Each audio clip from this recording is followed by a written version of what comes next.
Hello there, everyone, and you have made it to Too Long Didn't Scrolls episode from May the 2nd of 2023, marking 103 days of daily uploads. Every day, watchers and listeners of tlds have been able to enjoy the quickest possible summary of the previous day's important news events without having to scroll through a long and endless seeming newsfeed. And now, you are about to get the same treatment for this day. Enjoy the episode.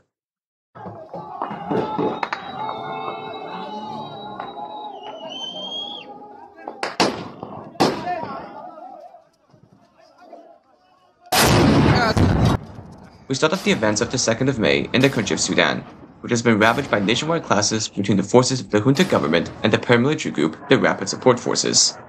The RSF was originally created in 2013 by a previous Sudanese government to assist it with its war in Darfur, during which it committed several atrocities, and was later employed as an auxiliary force for jobs like border patrol and local security. The RSF and military would later support each other in creating a military junta government after a 2021 coup. The ties between the two factions deteriorated in the following years as the junta attempted to force the RSF into the military, and RSF leader Mohammed Hamdan Dagalo expressed regret over its involvement in the coup that cut short Sudan's transition to democracy. This is your update for the current state of the conflict.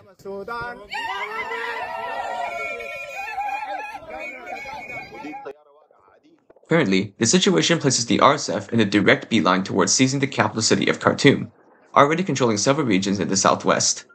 Fierce fighting in Khartoum has forced several countries to evacuate the citizens still in the country. Recent changes in control of territory include the recapture of the city of Geneina, capital of the West Darfur state, by RSF forces. The conflict so far has also spawned a massive refugee crisis as well. The United Nations has estimated around 100,000 refugees have fled the country from violence. The journey that these refugees have to make is especially dangerous, as in regions like along the border of Sudan and South Sudan, violence as a result of unresolved tribal conflicts have caught several refugees in the crossfire. As food and supplies across Sudan dwindle, international agencies have warned of the situation escalating into a full-on civil war.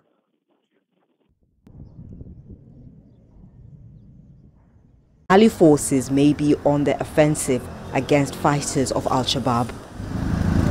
In the capital, Mogadishu. Meanwhile, in the country of Somalia, we focus in on a country that has been struggling with a civil war itself since, in its current iteration, since 2009.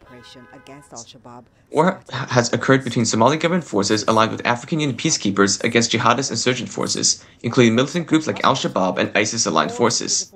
While full-blown conflict has waned in recent years thanks to slowdowns caused by the 2010 famine, operations are still having to be carried out on al-Shabaab facilities across Somalia as they manage to maintain control over several regions. As of this day of recording, Somali government forces have managed to secure a victory against al-Shabaab with their attack on a weapons and explosives transfer in the Mudag region. As militants were unloading explosives and arms, Somali forces launched rocket-propelled grenades at the vehicles, proceeding to destroy the explosives and kill around 69 militants.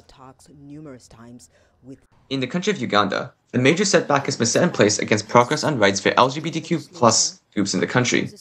For several weeks now, the Ugandan parliament has been debating on proposals to further restrict the rights and freedoms of those belonging to such groups, Uganda being an intensely conservative country with much public stigma around them. The new so-called anti-homosexuality bill of 2023 outright criminalizes homosexuality, penalizing those affected with death sentences and now one of the harshest laws against such groups in the world. The bill has since been passed into order as of this day by Ugandan President Yoweri Museveni. Trading laptops for picket signs, about 11,000 Hollywood writers walked off the job. Meanwhile, we now focus on the American entertainment industry. One may remember the Writers Guild of America strike from 2007 to 2008, when screenwriters went on strike seeking a better and more proportional compensation for their work on many profitable shows and movies.